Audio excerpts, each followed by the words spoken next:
It's not just about the physical act of sex. There's so much that goes into sex that isn't there in the bedroom in that moment of intercourse.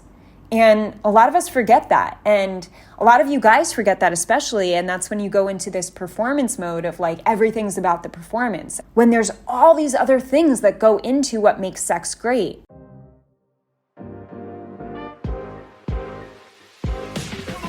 Welcome to What I Love About Sex, where some incredible guests and I, Steph Kanowski, will be bringing you the tools for improving your sex life with topics such as sex issues with your partner, sexual self-confidence, premature ejaculation, sexual shame, masturbation, sharing your fetishes, orgasmic pleasure, and more.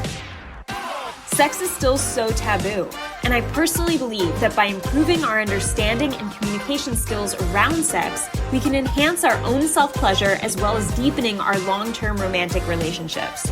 So listen in, try to stay open-minded, and let's get started.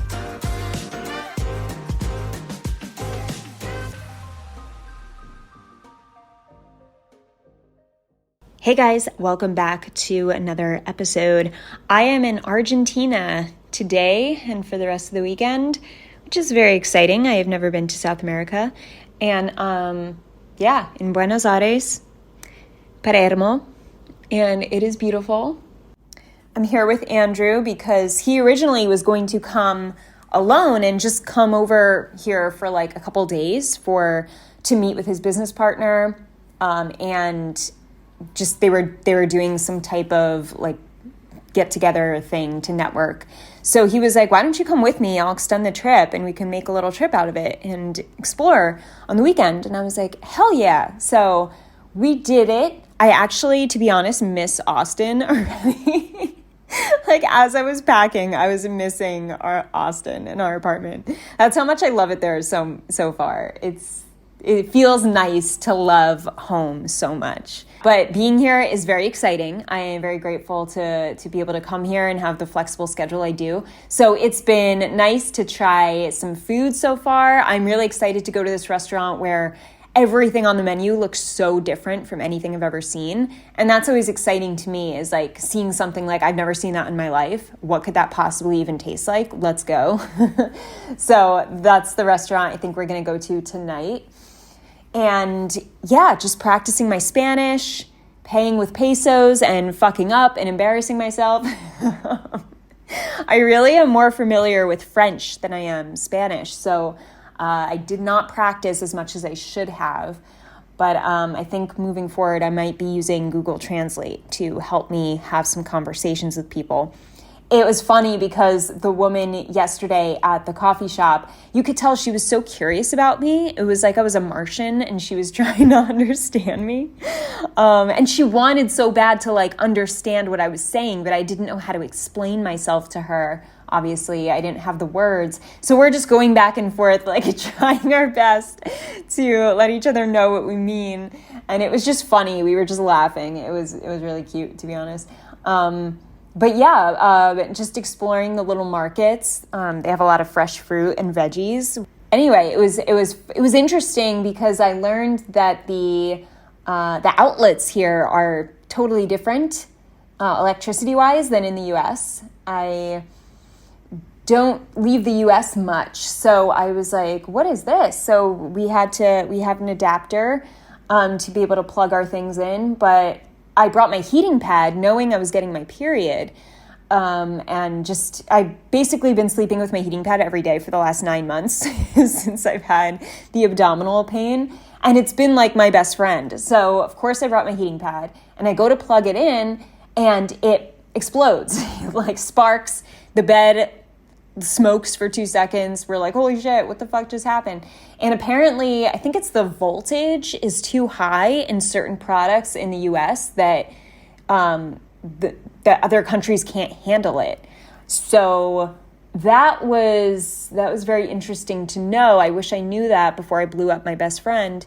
So that's sad. But yeah, so anyway, I got my period last night. It was the worst timing because my heating pad was gone.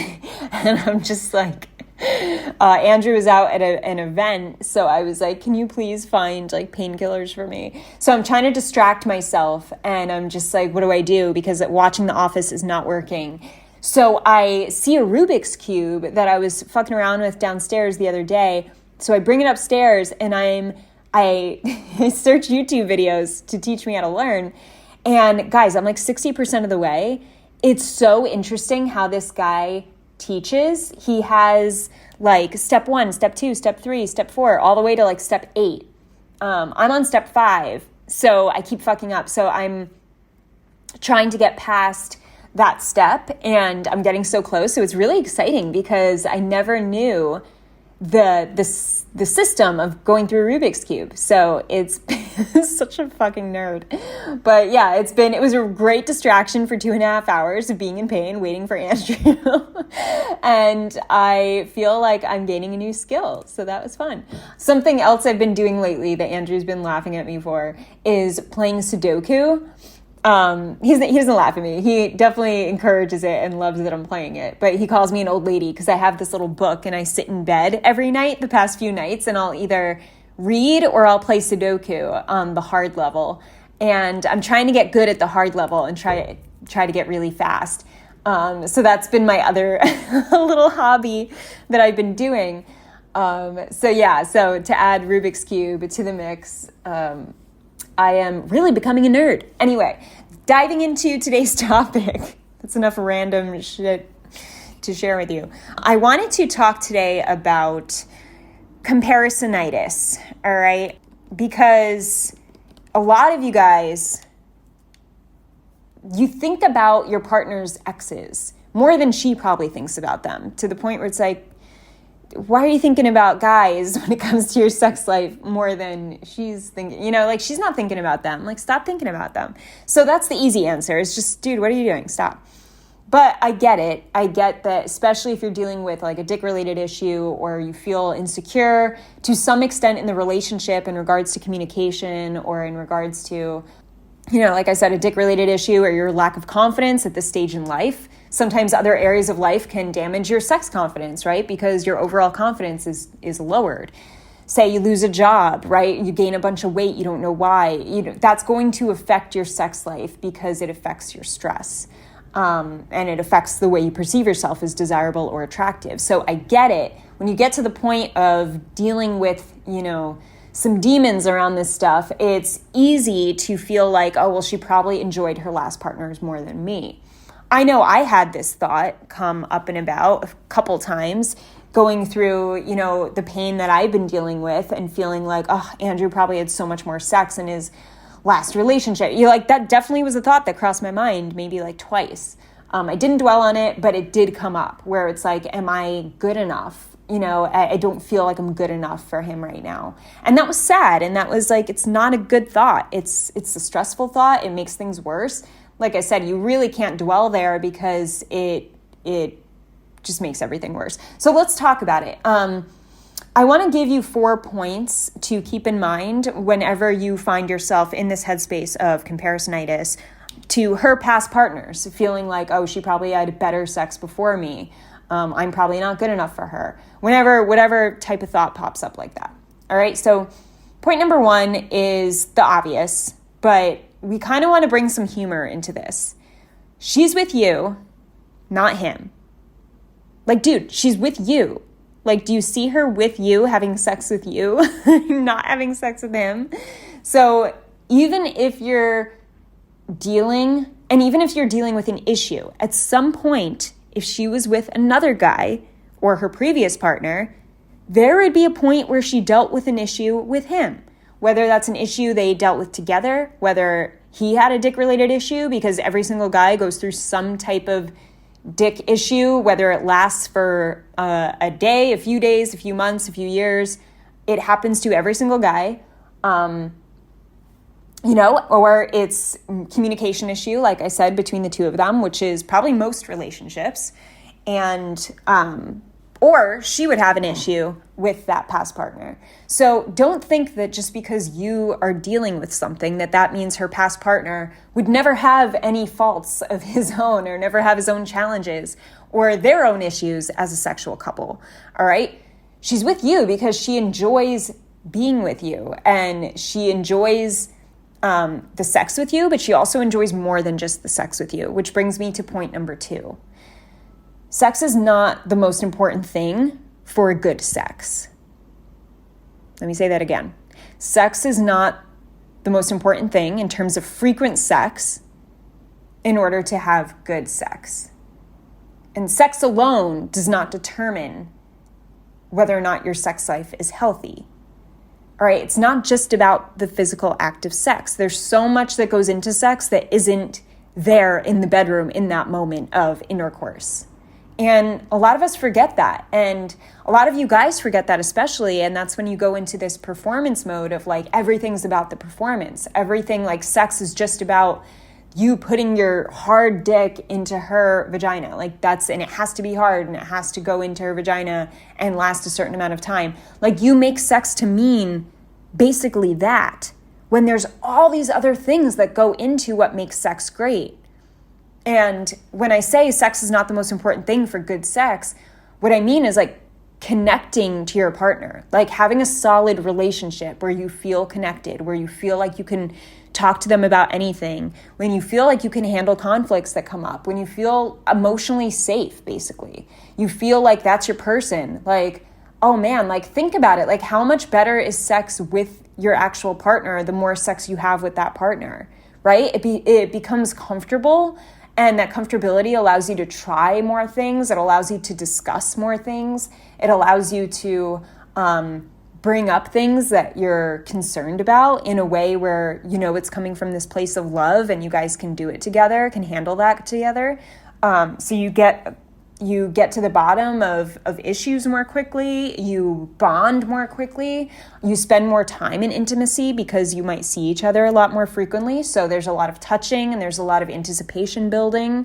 That also is part of sex, by the way, right? That foreplay during the day of talking together and laughing and joking and playing and touching and kissing and squeezing, grabbing and sucking and like all of that stuff. Those little things that form your romantic relationship have to do with making your sex life great.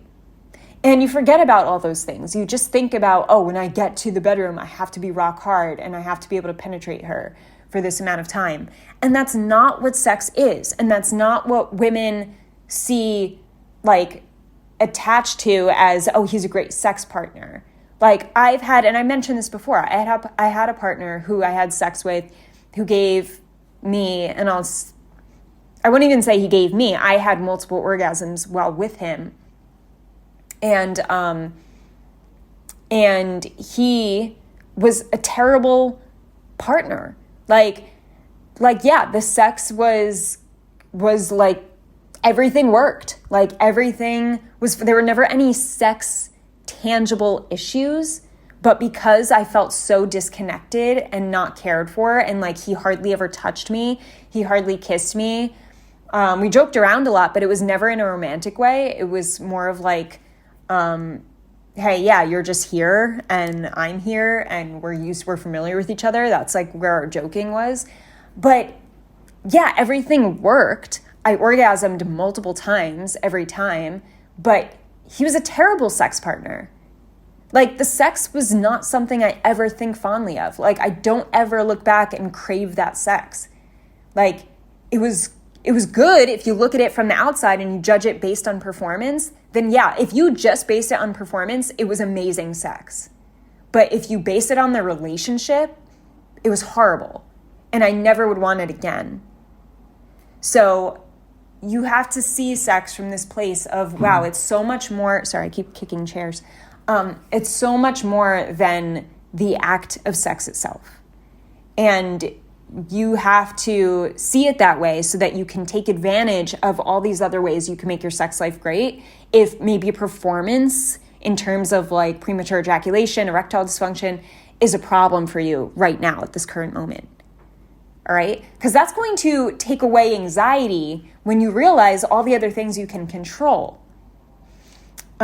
So anyway, getting back to, I'm kind of going on a tangent, but getting back to the second point is sex is not the most important thing for good sex. There's so much more that goes into it that goes into your relationship and building a sexual romantic connection that's flirtatious and connected and fun and deep. that has to do with the way you talk and the way you spend quality time and your comfortability with each other and how often you touch each other, how often you lean towards each other when things are hard, how often you discuss things that are difficult, but you handle it together. You do it together. Like, these things make an amazing sex life, because then when you get to the bedroom or wherever the fuck you're fucking, when you get to that place of actually having sex, then you're more free. You're more like, this is like natural. This is like, you're just flowing right into sex. It's not like this stop, prepare for sex. Okay, let's go. All right. And that's how it can feel when you're so focused on performance and when you lose all the other aspects outside of sex. All right. So remember that.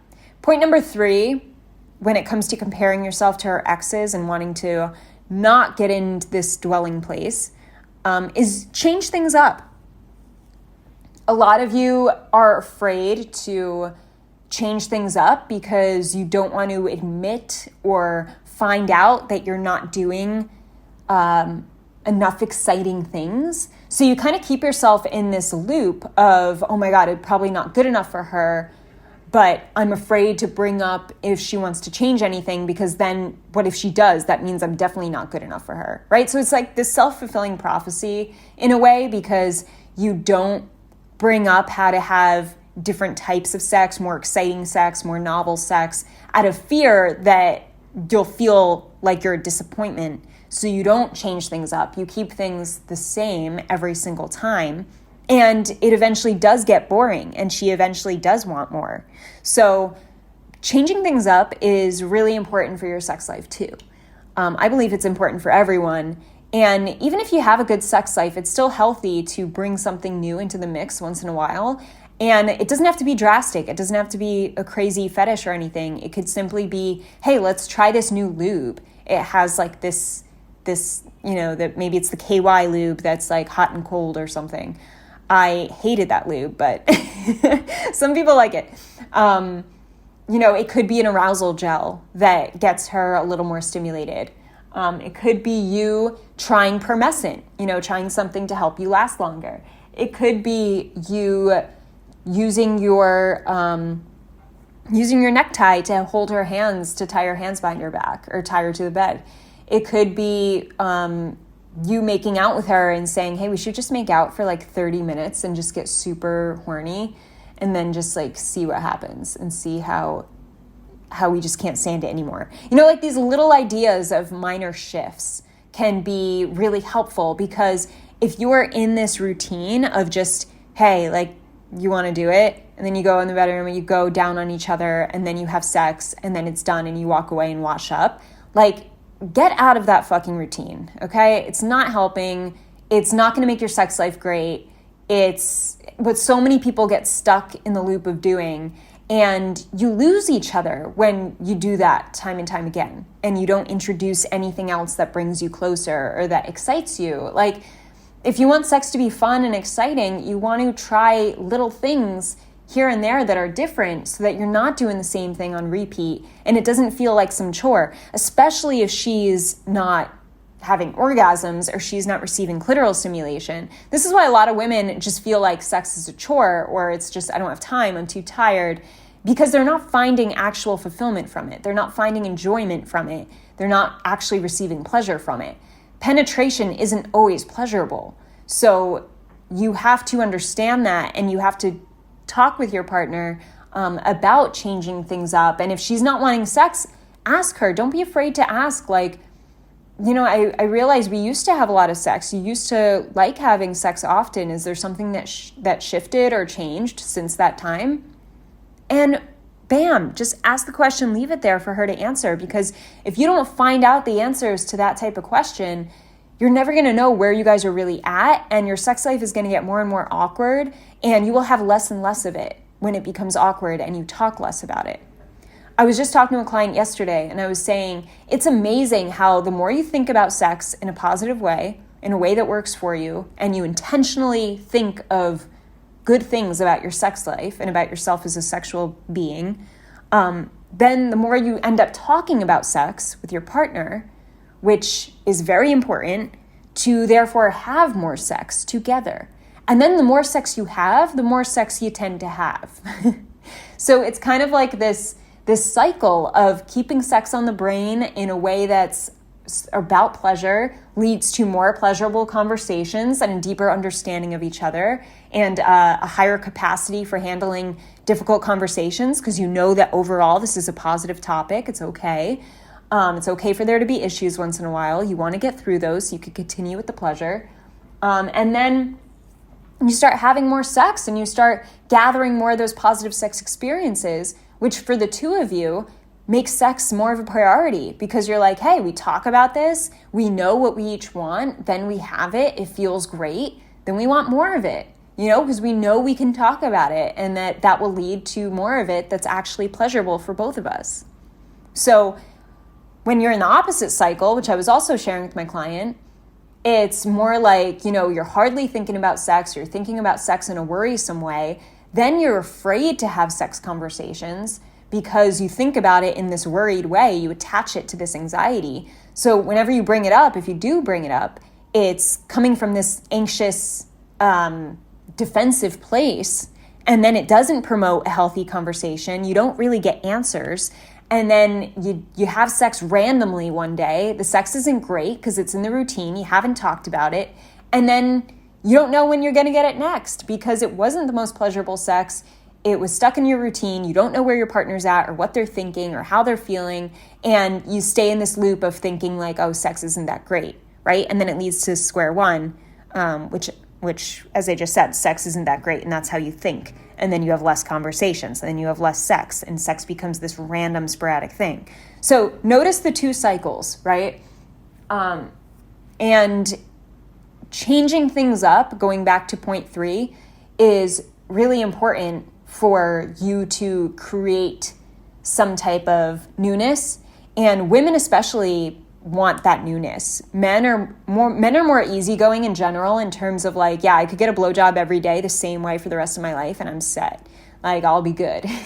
But women, even if they get like the best head of their life every day, they're eventually probably going to get tired of it and want some change. It's just more like, it seems to be more instinct, men versus women. So women do crave more change, and men have the more of the mindset, if it's not broke, don't fix it. Just keep doing it because it works. And I'd rather not deal with the criticism or the potential embarrassment of feeling like I'm not doing it right because I should be doing it right. Because society taught you should be doing it right without having to communicate, which is bullshit. I apologize for talking so fast. I mean, this coffee is hitting me. So you probably could tell. You're like, Jesus, she's wired. But yeah, so point number 3, change things up. Know the importance of that. It doesn't have to be drastic. It could be in the smallest ways. All right, but change things up. And point number 4, when it comes to comparing yourself with her exes, is keep talking to each other about your bodies and what you desire, and sex will get better. Even if you're dealing with an issue, even if you're dealing with a dick-related issue, sex will get better if you keep talking about it and you keep sharing what's important to you guys when it comes to sex and what is most pleasurable for each of you when it comes to sex. Because what's pleasurable for you will not be the same as what's pleasurable for her. And that's really important to understand. Another thing that's really important to understand is that her body will change over time. I think this is more prevalent in women also. At least from what I've heard and seen and also experienced myself. Her body will change over time, especially after kids, right? So there's this shift of every few years she may have a higher libido, she might get wet, she might lose her wetness, she might get turned on by other things, she might no longer like to be eaten out that way, she might want to change it up, her body craves a certain type of lubrication in order to get really horny. So this can come in the form of lube or your tongue. So like that's just, examples of the fact that her body's going to change. So if you're assuming you know her body for the rest of her life, and you keep treating her body like it's been the same for the rest of your relationship, you're going to become boring in bed because you're not talking to her about what has changed. You're not learning about how her body has shifted and how her desires or pleasure has changed. And therefore, if you keep doing the same thing, it's like, and you're not talking to each other, the sex doesn't become enjoyable. It becomes more of a chore. It becomes something that's like, oh, I don't have time for that. All right? Same on her part. She should be asking you too. Like, do you still like this? Like, have you noticed any changes? Like, is there anything different that I've done recently that you really felt good about? These questions are important to ask each other instead of assuming that we know our partner for life. Oh, I know her body. I know exactly what she wants. And that's why I've had sex with her the same way for 50 years. No, don't do that. Don't make that assumption. And I know there's even women out there who do say things like, you should know, you should just know. I shouldn't have to tell you anymore. We've been married this long. And if you ever get that response, I want you to challenge your partner by saying, yeah, but I do know that the female body changes in terms of arousal. It could change every couple years, as little as every, within a month's time. Like, it could change. Things happen, bodies change, desires change, preferences change based on the life you live and your experiences. And that's normal. So, don't be afraid to challenge your partner and say, babe, first of all, we never had very clear communication about this. So I figured the best time is now. And I also know that bodies change over time and arousal changes. I know that my desires have changed over time and that my physical pleasure has changed over time in small ways. So I want to be sure that I know exactly how to pleasure you. That's why I'm asking. I want to be able to pleasure you in the best way. Like, when you show, like, hey, I'm calling out your bullshit, and I'm also showing you I'm trying to make sure I take care of you pleasure-wise, then that puts more of the onus back on her, where she's like, okay, now I have to face these insecurities of maybe not knowing my body or maybe not feeling comfortable in this conversation because we don't usually talk about this, but it's time for her to step up if you call her out like that. So see how, like, calling out like this, it's not mean. You're not being a dick. You're stating the facts, and you're confident behind stating those facts, and you're showing a good intention. So how can you argue with someone who's stating facts, has a good intention, has a loving tonality, is using examples? Like, there's no way to get mad at that. And it keeps you more confident to be able to do that sort of thing. And it allows her to realize, oh, wow, I better figure myself out because he gets this more than I do.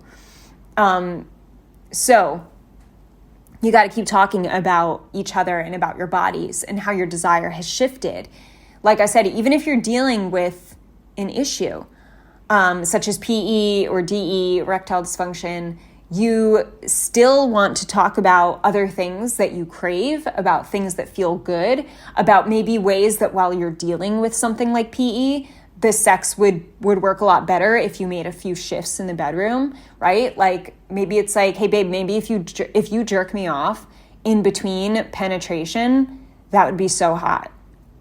And that's a way of you giving yourself a break from penetration and the excitement and the wetness, and training your body to be able to pull out and still be stimulated while you breathe through it and still stay connected to your partner, right? Like, that's an example of you going through something, but coming up with an idea or something new to be able to continue having sex in a little bit of a new way, but also in a way that helps with your PE. So it's very important to keep talking.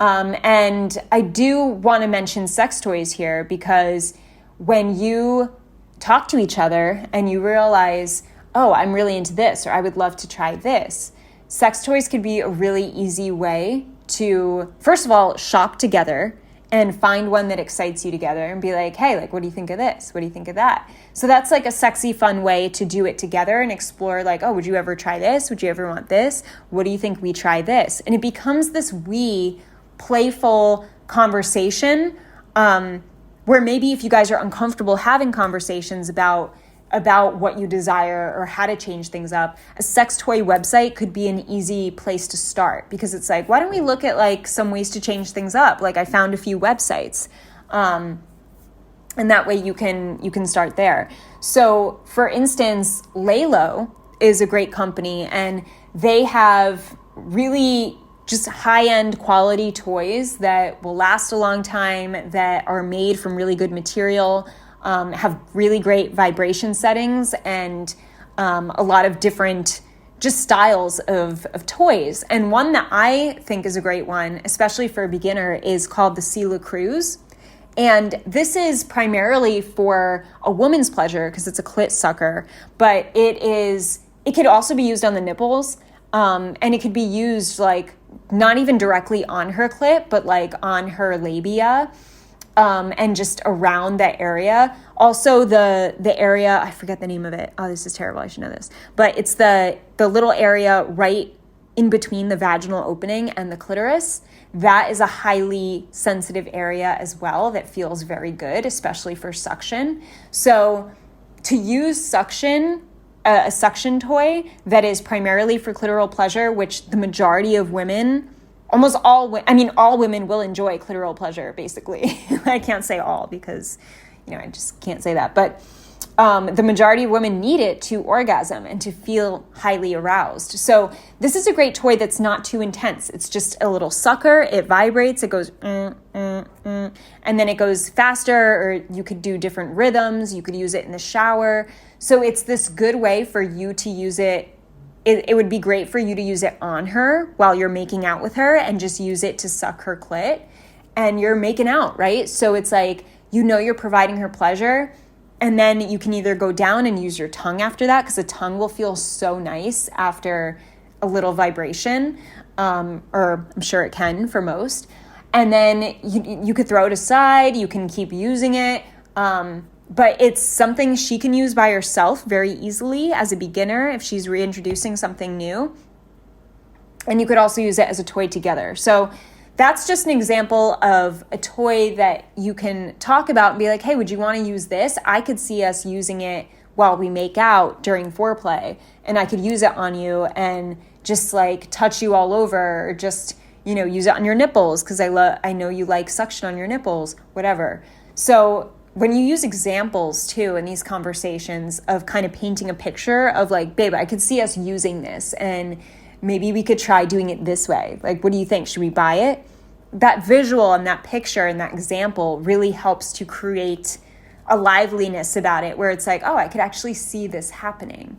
And that also helps your communication. So by you also being a man who doesn't fear having to provide clitoral stimulation, because my God, the amount of men who are like, I shouldn't have to go there, I just want to be able to penetrate her. Like, stop. Like, penetration is great, all right? And there are a lot of women who love penetration, myself included. Basically, the majority of women really love penetration, but the clitoris being involved is a total game changer, total different story. So make sure you're always involving the clitoris, even if she can orgasm from vaginal intercourse. Even if she can, still involve the clitoris, all right? Unless she tells you no.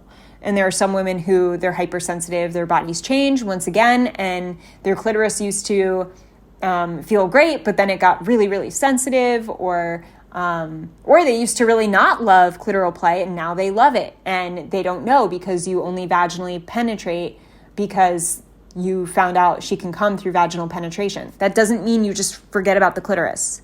Don't ever just forget about the clitoris. It is so powerful, and pleasure-wise, even anatomy-wise, it is the equivalent of the penis.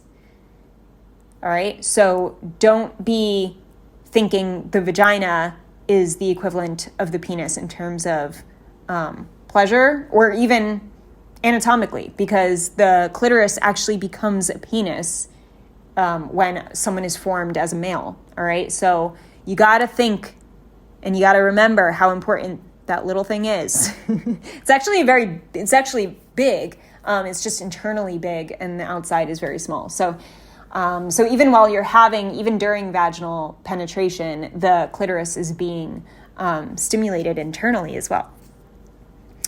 Anyway, that is for another episode. But going back to the 4 points, when you feel like you're comparing yourself to her exes, I want you to remember that she's with you, not him. That's for a reason. All right. And even if you're dealing with an issue in the current state, he would also be dealing with an issue at some point, or she would. There is no getting around sex issues. All right. We all have them. We all struggle with them at some point in time. They will come up for every single one of us. So don't think that you're the only one having issues and that no one else would. Not a thing. All right. You're normal. You're fine. She's with you. Number 2, sex is not the most important thing for good sex. Connection is actually what makes great sex. And you probably know this because if you think about a partner you felt really close to and connected with, your sex was amazing the more you had it. So remember that sex is not just about the act itself. There's so much more that goes into sex outside of the bedroom. So take advantage of those ways that you can improve your sex life outside so that it naturally transitions to the act of sex and it's just that much better. Point number 3, change things up. Changing things up is important because a lot of men don't. And a lot of men don't change things up in the slightest ways. They don't introduce any novelty. The sex can become stale. And if you feel like doing the same thing over and over is going to make you feel more confident sexually, it won't. So that's why if you're in this place of comparing yourself, ask yourself, is there something I could do to make a little change? When was the last time we brought in some novelty? Because that's always fun. It's always a good, healthy thing to introduce something a little bit new. And then you get to have conversations about it. So that's another thing about novelty and changing things up. It leads to more talking about sex. And more talking about sex leads to more having sex and bettering your sex.